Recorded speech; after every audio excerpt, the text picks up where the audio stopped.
राज्यातील दळणवळण सुसाट करण्यासाठी कमी वेळामध्ये प्रवाशांना आपल्या निश्चित ठिकाणी पोहोचता यावं यासाठी राज्य सरकार गेल्या काही वर्षात रस्ते आणि महामार्ग प्रकल्प युद्ध पातळीवर राबवताना दिसतंय। जसं की समृद्धी महामार्ग तयार झाला, अनेक शहरातील वाहतूक कोंडी कमी करण्यासाठी शहराच्या बाहेर रिंग रोड प्रकल्पांची कामं हाती घेण्यात आली आहे।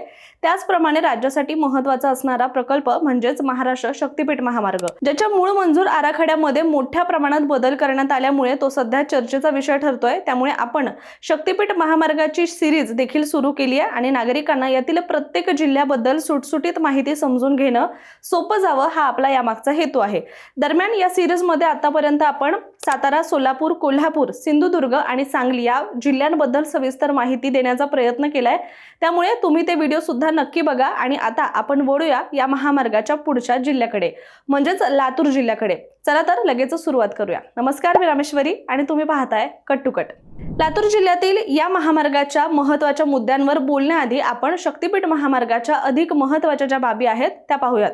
तर विदर्भातील पवनार ते कोकणातील पत्रादेवीपर्यंत असा असणारा शक्तीपीठ महामार्ग आता मूळ आराखड्यानुसार न राहता यामध्ये बरेच बदल झालेत। जसं की वर्धा जिल्ह्यातील पवनार पासून ते सिंधुदुर्गातील पत्रादेवीपर्यंत जाणारा हा महत्त्वाकांक्षी शक्तीपीठ महामार्ग सुरुवातीला सुमारे 802 किलोमीटर लांबीचा प्रस्तावित करण्यात आला होता। राज्य सरकारने याला मंजुरी सुद्धा दिली होती, मात्र विविध जिल्ह्यांमधून आणि स्थानिक स्तरावरून होत असलेल्या तीव्र विरोधांमुळे सरकारला या प्रकल्पाच्या आराखड्यामध्ये मोठे बदल करावे लागले आणि या बदलानंतर महामार्गाची लांबी वाढून आता ती तब्बल 856 किलोमीटर पर्यंत पोहोचलेली आहे। परिणामी हा महामार्ग आता सिंधुदुर्ग जिल्ह्यातील सावंतवाडी तालुक्यातील बांधा परिसरापर्यंत विस्तारला गेलाय। इतकंच नाही तर सुरुवातीचा मार्ग सुद्धा बदलण्यात आला असून पवनार ऐवजी आता हा महामार्ग दिग्रज इथून सुरू होणार आहे, अशी माहिती सुद्धा आता याबद्दल समोर आली आहे। म्हणजेच शक्तीपीठ महामार्गाच्या सुरुवातीपासून अगदी शेवटच्या टोकापर्यंतचा मूळ आराखड्यामध्ये लक्षणीय बदल झाल्याचं स्पष्टपणे दिसून येतंय, ज्याबद्दलच आपण आपल्या सिरीजच्या माध्यमातून सध्या बोलत आहोत। मात्र तरीही काही जिल्ह्यांमध्ये मात्र मूळ योजना अर्थात सुरुवातीला जो नकाशा आखला गेला होता, जो आराखडा बनवला गेला होता त्यानुसारच ते कायम ठेवण्यात आलंय, ज्यामध्ये वर्धा, बीड आणि लातूर या जिल्ह्यांचा समावेश होत असून या जिल्ह्यांमध्ये आतापर्यंत कोणतेही बदल हे करण्यात आलेले नाहीयेत। परंतु नांदेड, हिंगोली, परभणी, सोलापूर, कोल्हापूर आणि सिंधुदुर्ग या जिल्ह्यांमध्ये या मार्गांमध्ये सुद्धा मोठ्या प्रमाणामध्ये सुधारणा करण्यात आली आहे आणि नव्याने बदल यामध्ये करण्यात आलेत। याशिवाय या प्रकल्पामध्ये आता सातारा जिल्ह्याचा सुद्धा समावेश करण्यात आलाय। ही एक महत्त्वाची यामध्ये नवीन भर ठरतीये आणि म्हणूनच पूर्वी जो 12 जिल्ह्यातून जाणारा महामार्ग होता तो आता चक्क 13 जिल्ह्यांमधून जाणार आहे। त्यामुळे आता यामध्ये एकूण 13 जिल्हे आणि सुमारे 40 तालुक्यांचा समावेश हा करण्यात आलाय। आता आपण बोलूयात लातूर जिल्ह्यातून जाणाऱ्या या शक्तीपीठ महामार्गाबद्दल। तर लातूर जिल्ह्यातील जवळपास 10 गावातून हा मार्ग जाणार असून यामध्ये गांजूर, रामेश्वर, दिंडेगाव, मांजरी, चिंचोली, मुरुड, अकोला, भोयरा, चांदगाव, कवरा, कैज, अंधोरा या गावांचा समावेश करण्यात आल्याचं बोललं जातंय। शिवाय लातूर येथील शेतकऱ्यांनी संयुक्त जमिनीच्या मोजणीच्या प्रक्रियेमध्ये सुद्धा सहभाग दर्शवला होता आणि यामुळे हळूहळू येथील कामाला देखील आता गती मिळताना दिसून आल्याचं बोललं जातंय। तर लातूर जिल्ह्यातून शक्तीपीठ महामार्गाचा सुमारे 43.17 किलोमीटर लांबीचा मार्ग जातोय।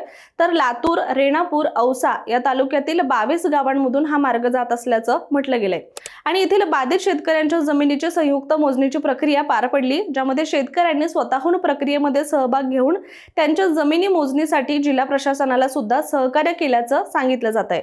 दरम्यान आपल्या सगळ्यांनाच माहिती आहे की राज्यभरातून अनेक गावांमध्ये या महामार्गाला विरोध होत आलाय, परंतु लातूर जिल्ह्यातील शेतकऱ्यांच्या या उत्स्फूर्त प्रतिसादामुळे महामार्गाच्या उभारणीबाबत एक सकारात्मक चित्र सुद्धा एकीकडे समोर आलंय। याबाबत लातूरच्या उपविभागीय अधिकारी रोहिणी नन्हे विरोळे यांनी सांगितलं की महाराष्ट्राच्या विकासाच्या दृष्टीने शक्तीपीठ महामार्ग हा महत्त्वाचा मार्ग आहे। या मार्गाचा महत्त्वाचा टप्पा लातूर जिल्ह्यातील 13 गावांमधून जाणारे साधारण 23 किलोमीटर लांबीचा हा भाग लातूर तालुक्यातून जाणार आहे। तर यासाठी 275 हेक्टर जागा संपादन करावी लागणार असल्याचं सुद्धा त्यांनी म्हटलंय। त्याचबरोबर संयुक्त जमीन मोजणीच्या प्रक्रियेबाबत शेतकऱ्यांमध्ये असलेले संभ्रम दूर करण्यात आले, तसंच या महामार्गाचे फायदे देखील शेतकऱ्यांना समजावून सांगण्यात आल्याचं ते म्हणाले आहेत।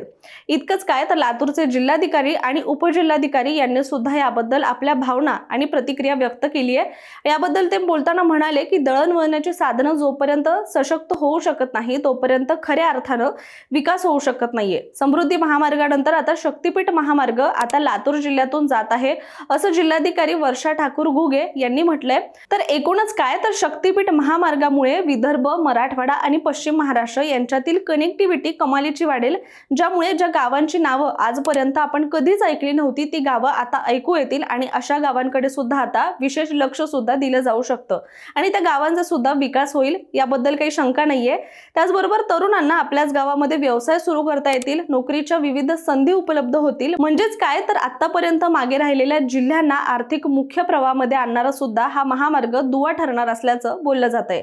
याचं कारण म्हणजे समृद्धी महामार्गाच्या अनुभवावरून असं दिसून आलंय की मोठ्या रस्त्यांमुळे केवळ वाहतूक सुधारत नाही तर त्याभोवती आर्थिक क्रियाकल्पांची साखळी सुद्धा निर्माण होते. लातूरमध्ये सुद्धा तसाच विकासाचा पॅटर्न आता दिसू शकतोय. मात्र त्यासाठी आता या प्रकल्पाचं योग्य नियोजन होणं सुद्धा तितकंच महत्त्वाचं आहे. त्यामुळे आता हा प्रकल्प कसा पूर्णत्वास जातो हे देखील येणारी वेळच सांगेल. तुर्तास आपण इथेच थांबूया, पण तुम्ही आतापर्यंत शक्तीपीठ महामार्गाची आपली सिरीज जर पाहिली नसेल तर ती नक्की बघा आणि याची आपण एक वेगळी प्लेलिस्ट देखील केलेली आहे, त्यामुळे तुम्ही चॅनलवर जाऊन त्याला नक्कीच भेट द्या. आणि हो, जर तुम्ही आतापर्यंत आमच्या चॅनलला सबस्क्राईब केलं नसेल तर लगेचच चॅनलला सबस्क्राईब करा. त्याचबरोबर इंस्टाग्राम आणि फेसबुक पेज सुद्धा फॉलो करायला विसरू नका.